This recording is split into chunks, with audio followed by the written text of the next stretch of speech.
sing it out. We'll see you break down every wall.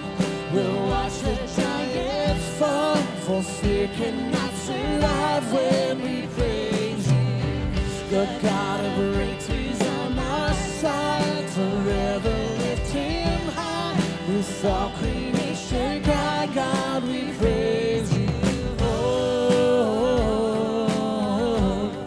We praise you. Come on, sing it out. Let faith be the song that overcomes the raging sea. Let faith be the song that calms the storm inside of me. Let it rise. Let faith arise. We'll see you break down every wall. We'll watch the giants fall, for fear cannot survive when we praise you. The God of breakthroughs on our side, forever lift him high. With all creation cry, God, we praise you. Oh, we praise you. Oh. All right, come on, sing this out. This is what living looks like. This is what freedom feels like.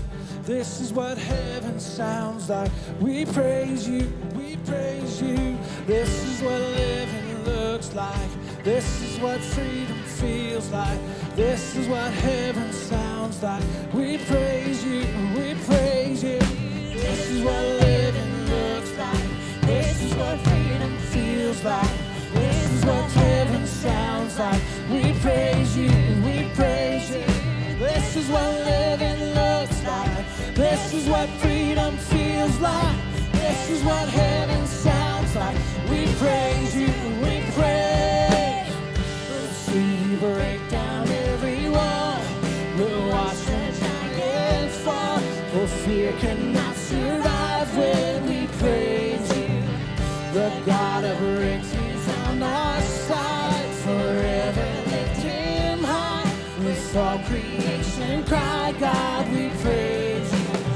We'll see you break down every wall.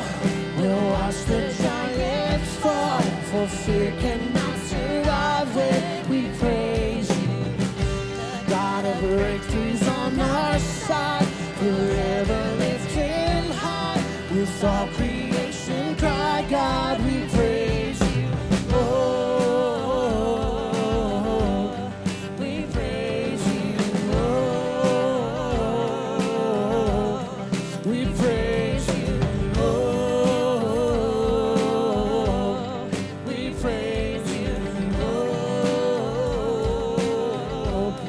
We praise you.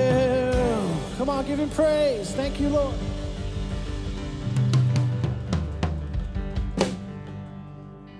Good morning, fam. All right, everybody have a seat if you don't mind. My name's Chris Bowers. I'm the men's ministry director here at Timberline Windsor.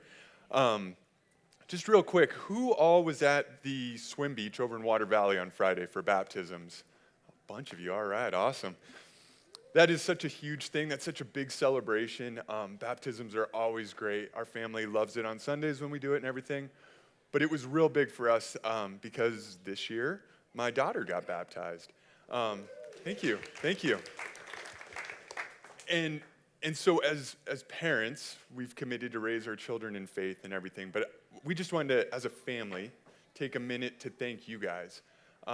7 years ago when she was first born, we were on this stage. And we did a child dedication. And we made the commitment to raise her in the faith, to raise her to love Christ. And so did you. You all said you were going to partner with us, walk alongside us, and pour into us. And that's exactly what's happened. That was the culmination of that on Friday. All the work going on in Timber Kids, Vacation Bible School, Girls Club, men's and women's who have been pouring into my wife and I, all that came together for my daughter to make this faith her own and start her journey in her walk with Christ. So I thank you guys. If you guys could give yourselves a round of applause. We are so thankful for everything you guys do. And that's what this church is here for. That's what we're all about, is getting people connected into transforming relationships with Christ. And if it's this church, that's great. If we can help you find another place that does that, that's all we want to do. And so the way we do that is through connections. So that's our goal, for everybody in this church to be connected with other believers and growing in their faith. And so there's a wall in the back of the living room there. There's pamphlets here with all sorts of opportunities for how you can get connected.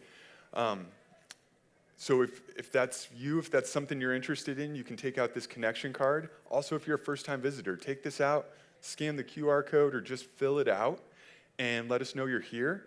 And you can get sermon notes that we'll be covering later. You can do all sorts of stuff, get your connections filled out on there. You can mark you're interested in men's, and then somebody like myself would reach out and tell you that we have a 6:30 Bible study that meets here on Tuesday mornings. We've got a coffee group that meets Wednesdays at 7 a.m. at Coffee House 29, and we've got an outdoor group for men's that we're going to do some paintball or something here in the next few weeks. So all sorts of opportunities, please look into that. Also, through that app, through our website, is how a lot of us choose to do our giving. That's how our family makes our tithe. And so with everything being electronic and everything, we don't pass the plate like we used to do. We're just going to take a moment real quick and pray over that offering. And that's our goal. Whenever you give your offering, whether it's when you get your paycheck or once a week at home, wherever it is, we just ask that you do it prayerfully and ask God to bless that. So we'll do that here right now. Lord God, we know that everything we have comes from you, that every gift we receive, every blessing we have, we owe to you, Lord. And so we just want to give faithfully, give cheerfully. And Lord, we trust that you're going to use this gift to multiply your kingdom, Lord. And we just ask for that blessing on this offering. In your name we pray. Amen. All right. And my mic's out. There we go. Real quick, couple of announcements. The first one is we have a facilities director position that's coming available. So Joe Littmers, who's been in this role for like 8 years and been just doing a fantastic job, is moving on to some other opportunities. And so we have a facilities and campus operations manager position that we are desperately in need of. All of a sudden, you start realizing all the things that have been going on behind the scenes, and you're like, how are we going to make sure there's toilet paper and everything else? And so we need somebody to do that. So if that's you, if you know somebody who might be interested in that, please go to timberlinechurch.org/jobs and apply. The final announcement, you might have seen it out there in the Great Hall, our Primetimers group has got a lot of events coming up, and they would love for you to join them. So it's for 55 and older, and I can't wait to be 55 because they do some awesome stuff. They've got bowling coming up. They've got golf, munch and chat, white Christmas, all sorts of amazing things. I know a lot of these people. They are fantastic people. So if you're married, single, whatever, they would love to have you, and I'll be super jealous. So with that, let's go ahead and rise and continue our worship.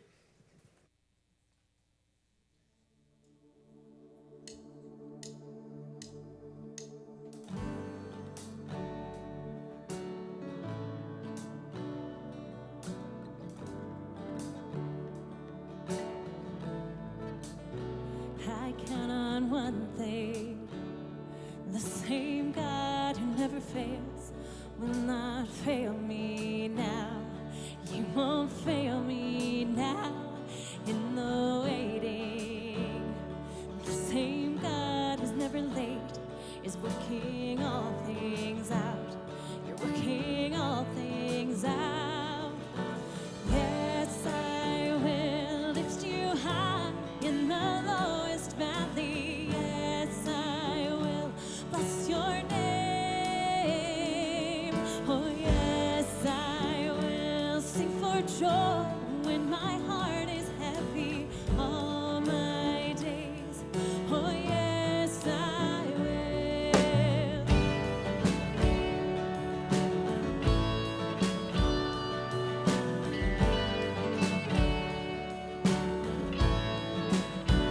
I count on one thing, the same God who never fails will not fail me now.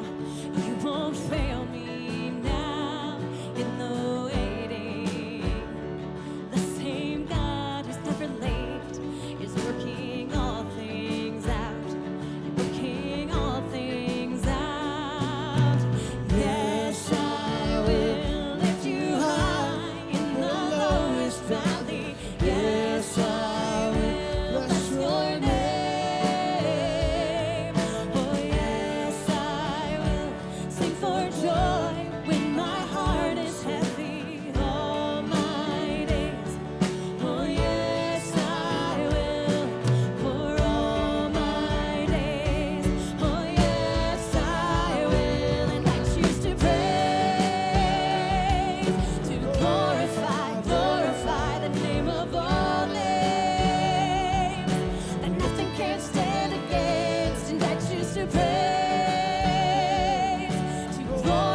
glorify the name of all names.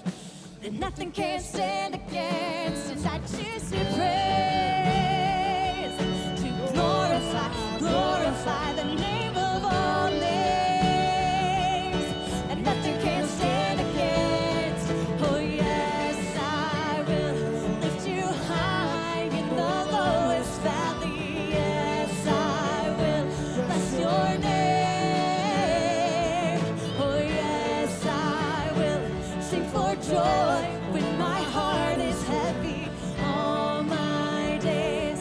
Oh yes, I will for all my days. Oh yes, I will for all my days. Oh yes, I will. Yes, Lord, we lift you high. We praise you. Church, I don't know what season you're in. If you're on that mountaintop or if you're in that valley. If you're walking through the desert or in the fire. But today I pray that you can lift him high and praise his name. Let's continue to praise our God.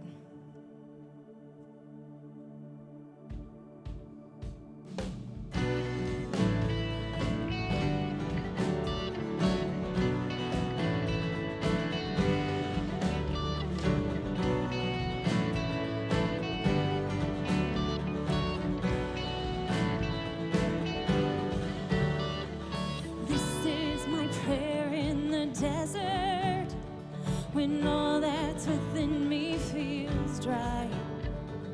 This is my prayer in my hunger and need. My God is a God who provides.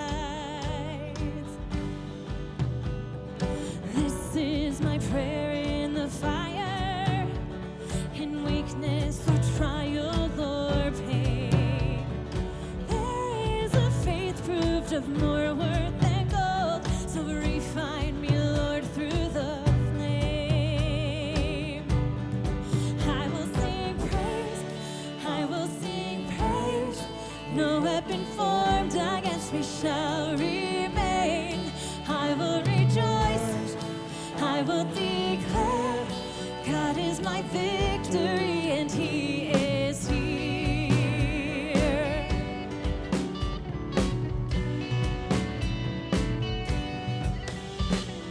This is my prayer in the battle, when triumph is still on its way. I am a conqueror, co-heir with Christ, so firm on his promise I'll stand. I will bring praise, I will bring praise. No weapon formed against me shall remain. I will rejoice, I will declare, God is my victory and he is here. All of my life, in every season, you are still God. I have a reason to sing. I have a reason to worship. Let's declare that together.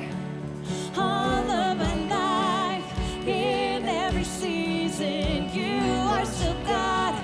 I have a reason to sing.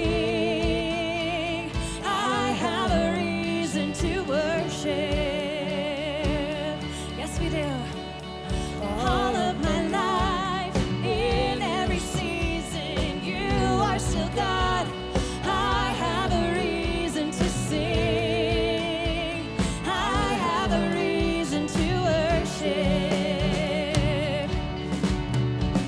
All of my life, in every season, you are still God. I have a reason to sing. We sing to you, God. I have a reason to worship. I will bring praise, I will bring praise. No weapon formed against me shall remain. I will rejoice, I will declare, God is my victory and he is here. I will bring praise, I will bring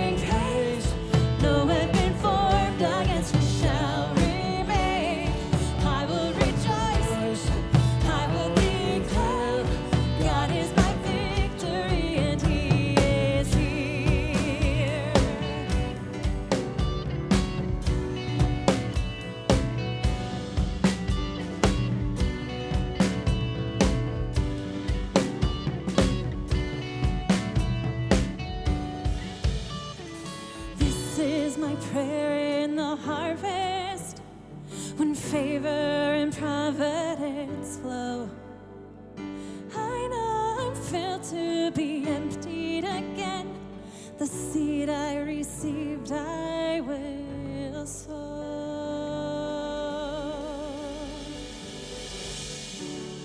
Yes, Lord, we bring you our prayers today.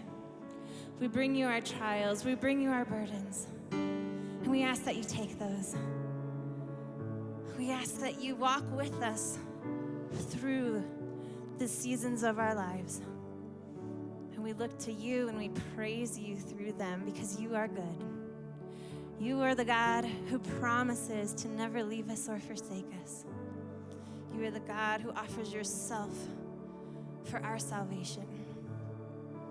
So wherever we are today, Lord, we remember that you are the one who's worthy of our praise. And we love you, Lord. In your name, amen. Well, it's so good to be worshiping with all of you today. I invite you to say hi to someone around you, learn their first name, and then take a seat.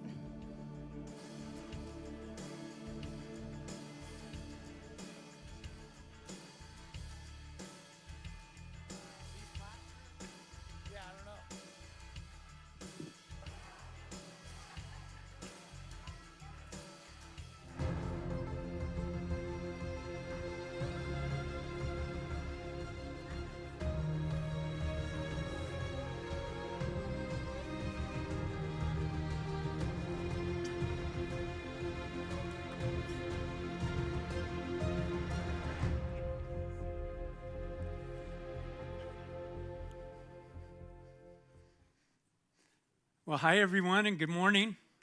It's so good to be with you this morning. I'm Donnie Abbott. Did I hear a woo? There we go. Okay. Well, thanks for joining us, and you folks online, we're glad that you're tuning in as well this morning as we continue our series looking at the nature of God as displayed in nature. And I don't know about you, but I found it to be a fascinating look at learning and seeing how the fingerprints of God are all over creation. The question for you and I is, do we slow down enough in our daily lives to take it in and appreciate all that God has created? We've looked at the fingerprints of God as displayed in the cosmos, birds, fields, fire, water, and this morning I'm going to share with you about desert. Now, if you were to choose a favorite geographic location on earth, your options being the coast with beaches or the mountains, places where there's forests and rain and rivers, or you could pick the desert. My guess is not many people would choose the desert. Because when you think of the desert, what immediately comes to mind? What are you thinking of? You're thinking of it's hot, it's dry, dusty, no rain. I mean, none of that sounds very appealing, right? But I have a great affinity for the desert as I lived in Palm Desert, California, which is a neighboring city to Palm Springs. I lived out there for many years, and my life radically and completely changed in the desert. I think it's important that we understand what is it that makes a desert a desert. National Geographic says that a desert is a geographic location that receives less than 10 inches of rain a year. So to give you some context, here in Windsor, we receive about 15 inches of rain a year and about 40 inches of snow. Interestingly, there are different types of desert. I didn't know this. There are hot and dry deserts, semi-arid deserts, coastal deserts, and cold deserts. And it's no surprise that the hottest locations on our planet are to be found in deserts. And here in the United States, Death Valley has the distinction of recording the hottest temperature ever at 134 degrees. Can you believe that? I mean, you can't even get your mind around that, right? Now, the Atacama Desert, which is found along the countries of Peru and Chile, it gets rain 2 to 4 times a century. And there hasn't been recorded rainfall in the interior core of that desert for over 500 years. That is until 2017, they received a torrential downpour of 2 inches of rain. And surprisingly, the driest location on our planet is actually located on the coldest continent on the planet, Antarctica. And there are some parts of Antarctica where scientists believe it hasn't rained or snowed in 14 million years. Isn't that crazy? The point of the desert is that it's dry. It's not refreshing. It doesn't seem like there's much life there. And if you're someone who's in the desert, usually you want to get out of it as quickly as possible. Now, in the scriptures, desert and wilderness are synonymous with one another. So you'll hear me interchange those terms throughout my message this morning. The desert, as depicted in Scripture, is the opposite of what God created and intended in the sacred space of the Garden of Eden, a space where God himself resided. Sacred space, keep in mind, is anywhere that God has shown up or where his presence has dwelled. Now, you might remember in Eden there was lush vegetation, there were fruit trees and rivers, and the desert, of course, being void of those things is actually anti-Eden. It's uninhabitable, and it's the opposite of what God intended in creation. Now, the Hebrew people, they knew the desert to be a place without God. They knew and would easily understand that the desert is dangerous. It's a place filled with wild dogs and unclean animals. You'll die if you go out there, if you go out into the desert. Now, understanding that provides the backdrop and context as we read through Leviticus chapter 16. Now, you might remember this passage. This is a passage where 2 goats are presented to the high priest. One of the goats was blessed and offered as a sacrifice to Yahweh. And with the other goat, the high priest would place his hands on the goat's head and symbolically transfer the sins of the Israelites onto the goat. And you can see this is sort of a foreshadowing of what Jesus did many years later by taking on the sins of all mankind as he died on the cross. But this goat would become known as the scapegoat. And the goat would then be released to go where? Where do you think he would be released to? To go out into the desert, out there, into a place where, of course, sin belongs out in the desert, which is a place without God, a place that is the domain of the demon Azazel. And Jesus, when addressing the Pharisees, he also alluded to the terrors of the desert. He said, when an impure spirit comes out of a person, it goes through arid places, seeking rest, and does not find it. Again, the people listening to Jesus say this, they would have understood that when a spirit is driven out of a person, they would know where it goes. Of course it goes out to the desert because that's where all bad guys go. They go out to those arid, dry places. So the question, I don't know if you wonder this, but I wonder, is why does God time and time again take people into the desert, into a place that is scary, a place that people understood as being void of God? Why would he take people out there? The Hebrew word for desert is midbar. And in Hebrew, it's actually spelled the same way for another word, medaber, which means to speak. So for whatever reason, God would often call people into the midbar, the desert, so that he could, medaber, speak to them. Isn't that interesting? So the first point for you to write in your outline, if you're taking notes, is God speaks in the desert. God speaks in the desert. In spite of the bad reputation the desert had, it was oftentimes a location of change that took place in the lives of many of our favorite Bible characters. And we read of numerous accounts where God met with people in the desert. And he did so in order to move them on to what he had in store for them next in their life. You might remember these folks. Hagar, who was Abraham's concubine. She was sent out into the desert. And it was there that El Roi, or the God who sees, shows up and talks to her. There, of course, is the famous scene of Moses coming face to face with God by way of what? Remember? A burning bush that took place in the desert.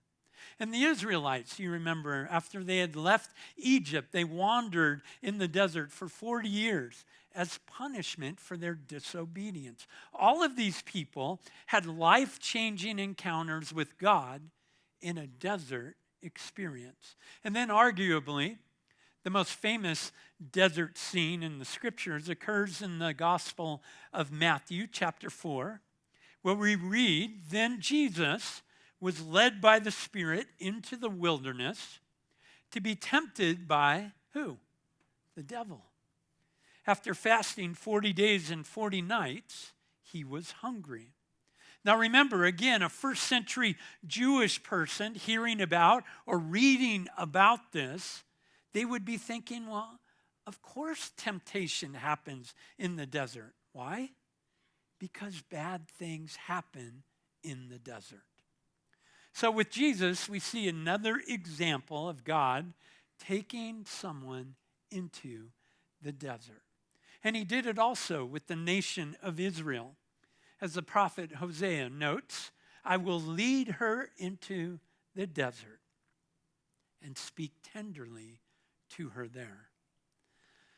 God made a habit of taking people into the desert to not only speak to them, but to also show them that, and this is the second point for you to jot down, to show them that he is the God of all creation, including the desert.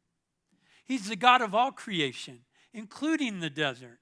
In spite of unclean animals being anti-Eden and a place where people thought demonic spirits lived, the desert was and is a part of God's creation, right? And God is the ruler of all in his creation, including the hot, dry places. Let me ask you this.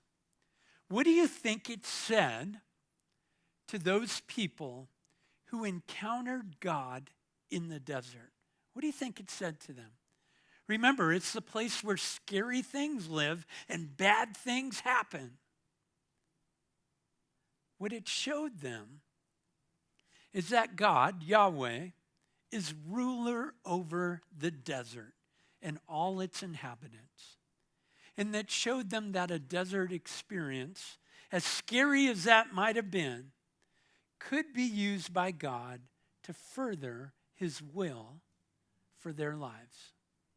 And this brings me to the next point for you to write down. The desert experience positioned people for how God wanted to use them. Bringing people into the desert brought them away from the distractions of life and caused people to become fully reliant upon God. And we see that particularly with the wandering Israelites and with Jesus' temptation. But the desert experience also positioned people for what was next in their life. And that was the case with Moses, taking on the gigantic task of leading over 1 million people. And of course, the desert experience prepared Jesus for his ministry. Okay, so all this is fine. We all understand what makes a physical desert. We see our favorite personalities in Scripture and how they had desert experiences. But how does this pertain to me? Right? That's what we want to know. Especially if you are someone sitting here this morning who is currently in what might be called a spiritual desert. I mean, what does that even look like? This writer, Marshall Perry, says, being stuck in a spiritual desert is when your heart longs for God's presence, but you don't know how to find it. I mean, what do you do? What do you do when you don't want to read your Bible? What do you do when you don't want to pray because it feels as if nobody's listening? What do you do when you don't want to go to church anymore? And you just kind of feel like, you know what? What's the point? Those times when you're just sort of wandering. Nothing's really filling you up or giving you life. You're just kind of bogged down by the troubles of the world. And you might even be experiencing confusion, isolation, abandonment. And all of those things cause you to search. You're searching for answers if you're in that sort of situation because you want to know why. Right? This one writer said a spiritual desert season is often called a crisis of faith or a dark night of the soul. It's a time of deep, painful spiritual questioning, a time when you feel like all the certainties and securities of life are being stripped away, and what is left is just not enough to keep you going. And I dare say that a spiritual desert can at times be so intense that you even question if you're saved.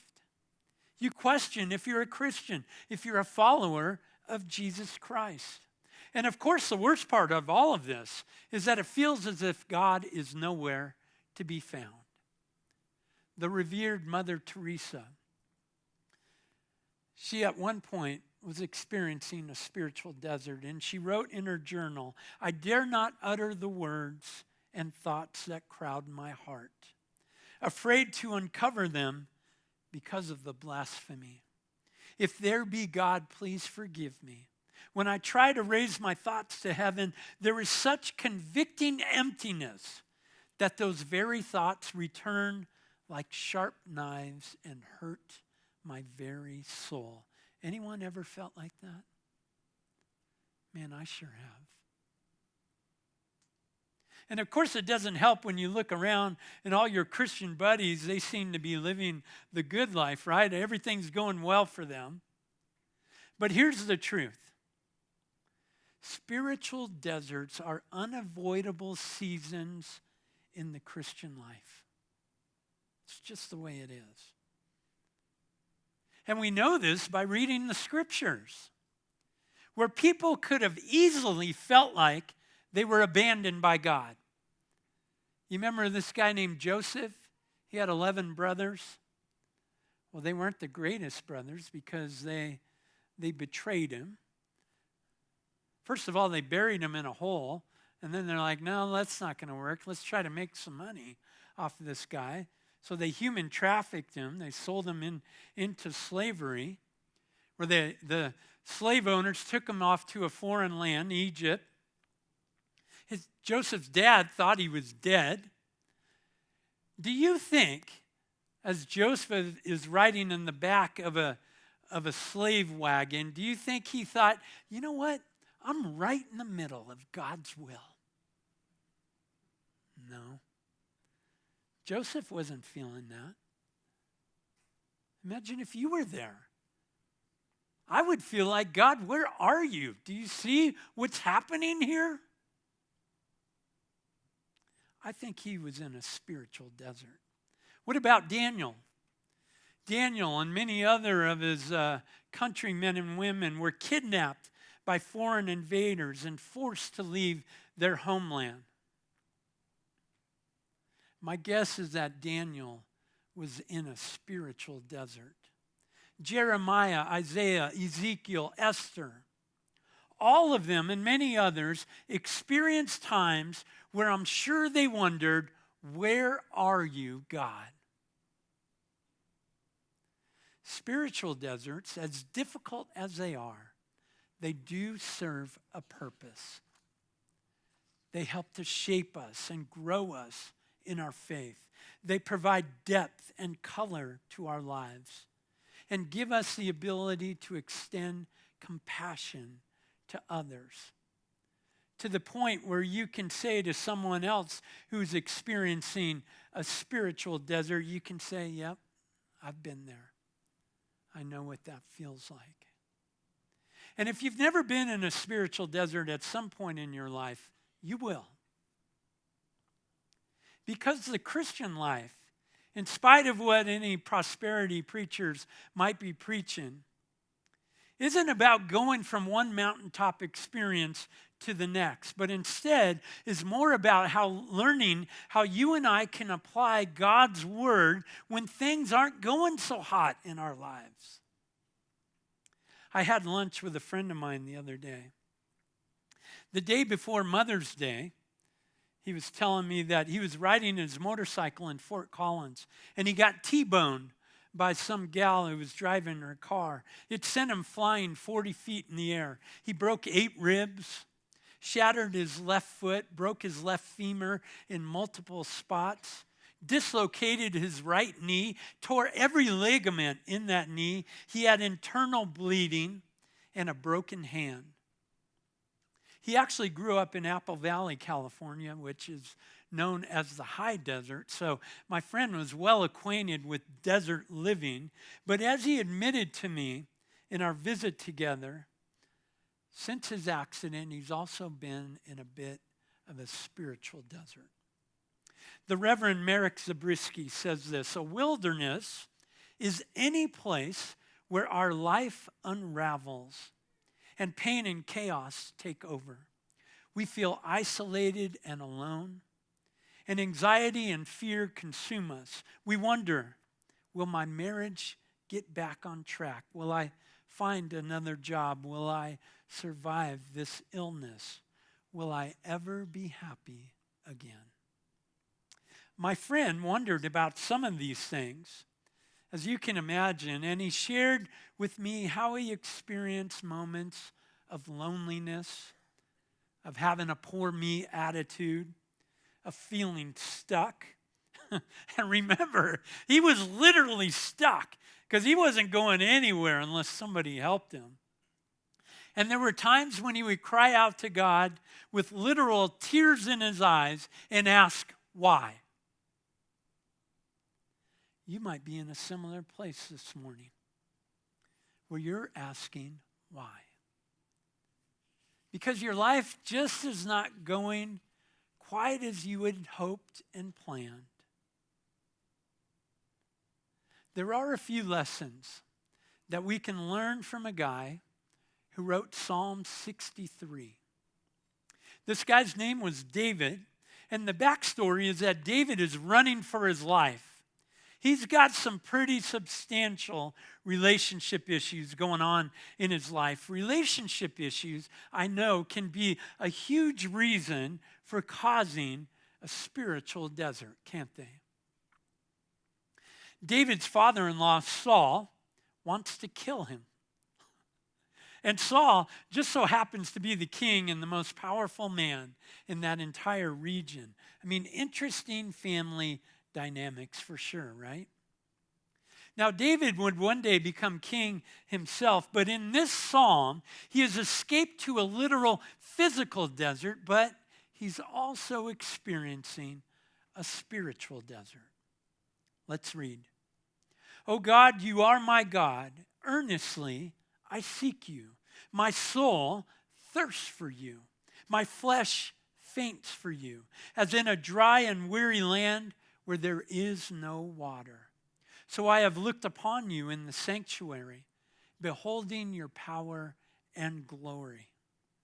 Because your steadfast love is better than life, my lips will praise you. So I will bless you as long as I live. In your name I will lift up my hands. My soul will be satisfied as with fat and rich foods, and my mouth will praise you with joyful lips. When I remember you upon my bed and meditate on you in the watches of the night, for you have been my help. And in the shadow of your wings, I will sing for joy. My soul clings to you. Your right hand upholds me. David is searching, isn't he? He's searching, and he's using very descriptive words like earnestly, thirst, my soul faints. He's using language that illustrates where he's at in life. He's desperate. And he needs God to show up, or else he's a dead man. His cry of desperation are much like the lyrics in the song we're going to sing in just a minute. Oh God, my God, I need you. Oh God, my God, I need you now. How I need you now. So, what can we take from this psalm and apply to our own lives? I know all of this can sound like a bit of a downer, right? So let's sort of end our time together on a bit of a high note. Now keep in mind, there is no prescription or magic formula to get out of a desert experience. But this Psalm of David does give us an example of some things that we can do. And the first is to look to God. Look to God. Well, how do we do that? I mean, we can't physically see God anywhere, right? But we can read his word, and we can see how he interacted with his followers. And in doing that, we can gain greater insight into the character of God. So we can look to God. Secondly, we can praise God. Now, this might be totally counterintuitive, especially when you're in a spiritual desert. But remember Paul and Silas in the New Testament. They got themselves thrown into prison. I mean, talk about a bummer, right? But at midnight, they were singing songs of praise to God. So we can praise God for who he is. Well, who is he? Well, he is God Almighty. He is God all-powerful. He is God all-knowing. And you and I can praise him ultimately because he wants what's best for your life and for mine. Thirdly, we can pray to God. Now, this seems like an obvious one, but it can be hard when you're in a spiritual desert. Because as I said earlier, it can seem as if nobody's listening. But I assure you that God is listening. God does hear your prayers, so pray to him and bring all of your cares to him. So we can look to God, we can praise God, we can pray to God, and finally, we can thank God. God is always working. So thank him for the ways that you see him working in the world. Thank him for the things that he has given you.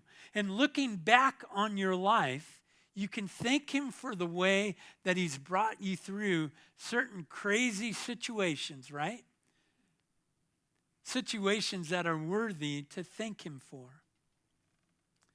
What my friend on the motorcycle came to notice in his life is that he has a deeper appreciation of all that is in his life. A deeper appreciation for his help, for his marriage, for his kids, for his job. He's thankful for all of those things and many others. And I think deeper is the key word to a desert experience.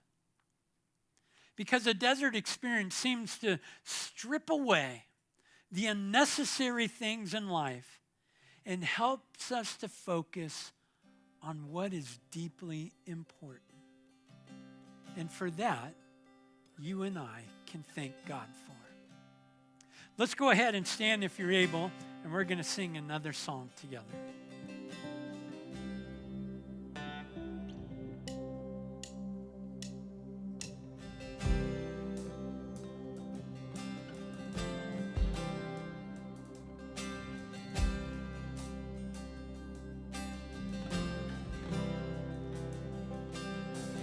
I'm calling on the God of Jacob, whose love endures through generations. I know that you will keep your covenant. I'm calling on the God of Moses, the one who opened up the ocean. I need you now to do the same thing for me.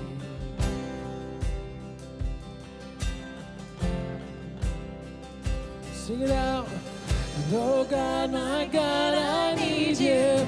Oh God, my God, I need you now. How I need you now.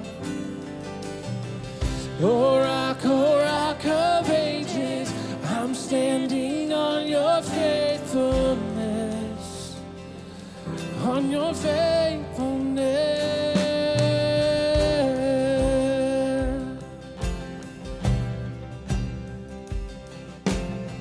And I'm calling on the God of Mary, whose favor rests upon the lowly. I know with you all things are possible. I'm calling on the God of David, who made a shepherd boy courageous. I may not face Goliath, but I've got my own giants. Oh God, my God, I need you. Oh God, my God, I need you now. How I need you now. Oh rock of ages, I'm standing on your faithfulness, on your faithfulness. Oh God, my God, I need you. Oh God, my God, I need you now.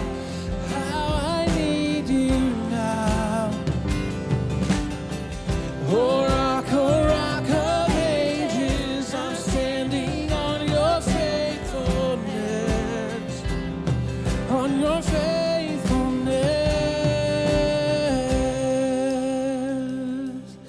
Yes, Jesus, on your faithfulness.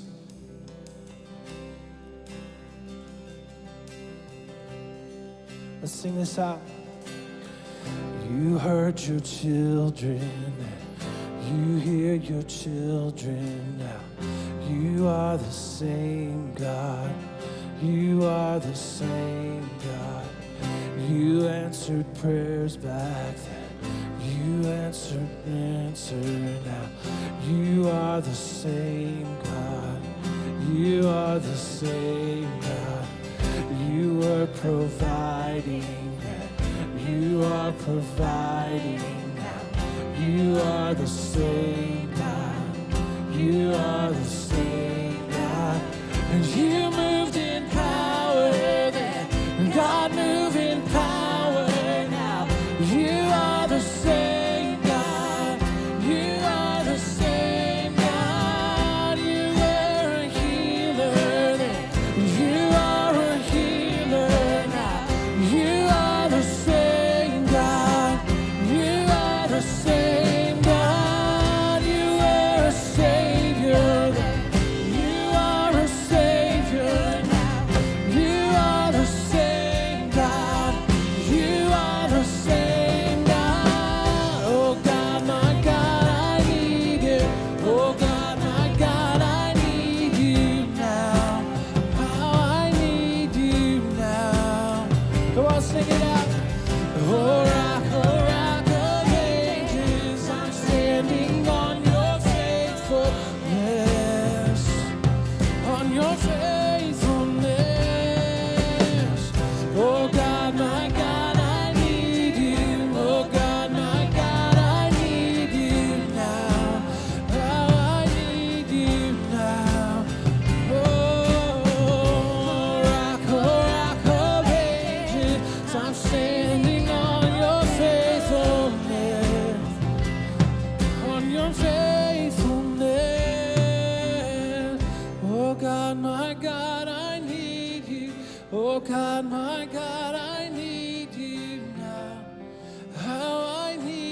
standing on your faithfulness, on your faithfulness.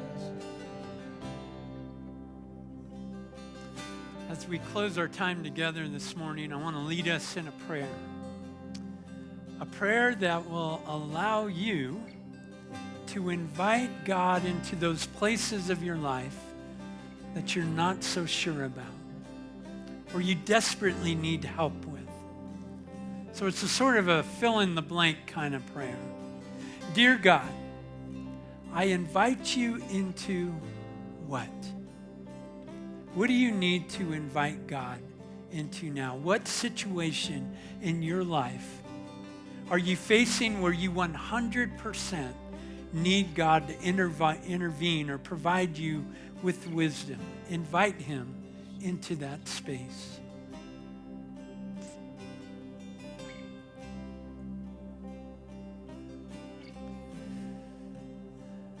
And then I want us together to say this truth. Let's say this together. I know that you are good. Let's say it again. I know that you are good. The second part of the prayer, help me, God, to trust you with what?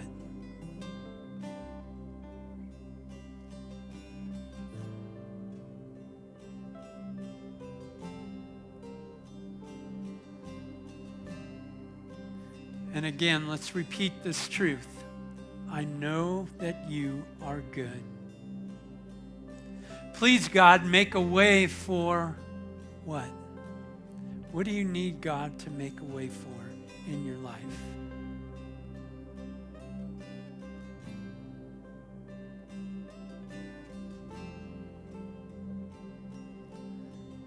Let's say this again. I know that you are good. And then finally, let's thank God. Thank you, God, for what? What do you need to thank God for this morning?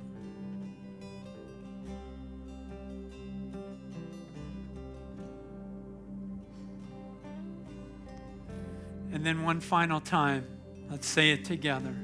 I know that you are good. Father God, we are so grateful for our gathering this morning and for the way that you do work in our lives. We thank you that you're a God in the highs and a God in the lows of our lives. Even those desert places serve a purpose. The purpose is ultimately to shape us and form us to become more like you.